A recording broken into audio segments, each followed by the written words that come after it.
तो दोस्तों, जेके Lakshmi cement limited ने अपने Q4 FY26 के ऑडिटेड रिजल्ट्स अनाउंस कर दिए हैं।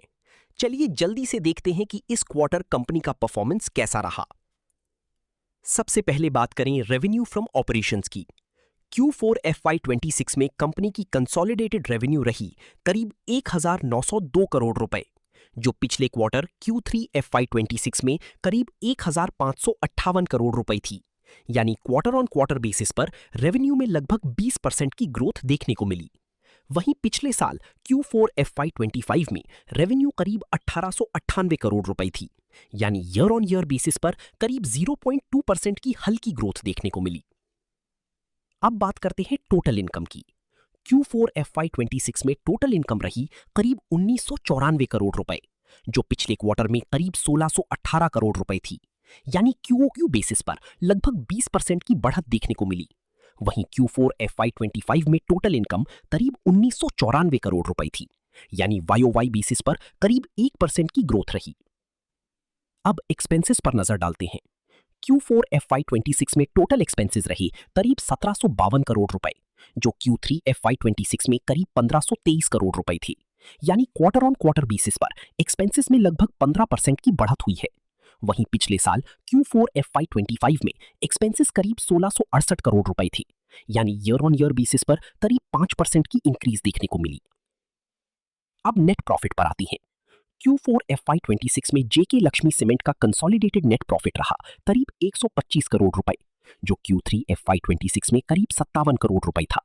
यानी क्वार्टर ऑन क्वार्टर बेसिस पर नेट प्रॉफिट में लगभग 119% की स्ट्रॉन्ग ग्रोथ देखने को मिली। वहीं पिछले साल Q4 FY25 में नेट प्रॉफिट करीब 175 करोड़ रुपए था। यानी ईयर ऑन ईयर बेसिस पर करीब 29% की डिक्लाइन आई है। अब बात करें टोटल कॉम्प्रिहेंसिव इनकम की।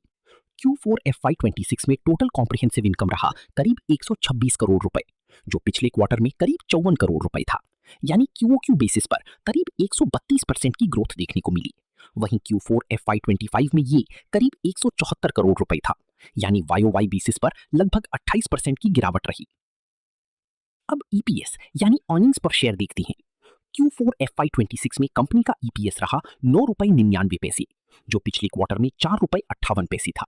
यानी क्वार्टर ऑन क्वार्टर बेसिस पर EPS में लगभग 118% की जंप देखने को मिली।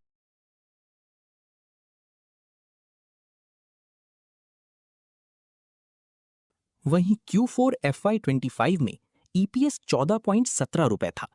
यानी ईयर ऑन ईयर बेसिस पर करीब 29% की डिक्लाइन आई है। अब बात करें कंपनी के बड़े अनाउंसमेंट्स की। कंपनी के बोर्ड ने FY26 के लिए 6.5 रुपए पर शेयर डिविडेंड रेकमेंड किया है, जो फेस वैल्यू 5 रुपए के हिसाब से लगभग 130% डिविडेंड बनता है।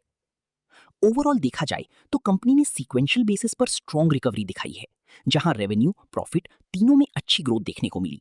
हालांकि ईयर ऑन ईयर बेसिस पर प्रॉफिटेबिलिटी अभी भी प्रेशर में नजर आ रही है। अब देखना होगा कि आने वाले क्वार्टर्स में सीमेंट डिमांड, इंफ्रास्ट्रक्चर स्पेंडिंग और कंपनी का एक्सपेंशन प्लान परफॉर्मेंस को कितना सपोर्ट करता है। अगर आपको ये वीडियो यूजफुल लगा हो तो वीडियो को लाइक करें, चैनल को सब्सक्राइब करें और बेल आइकन जरूर दबाएं। धन्यवाद। डिस्क्लेमर, ये वीडियो सिर्फ एजुकेशनल पर्पस के लिए है। ये कोई बाय या सेल रिकमेंडेशन नहीं है। स्टॉक मार्केट में निवेश करने से पहले अपनी खुद की रिसर्च जरूर करें या अपनी फाइनेंशियल एडवाइजर से सलाह लें।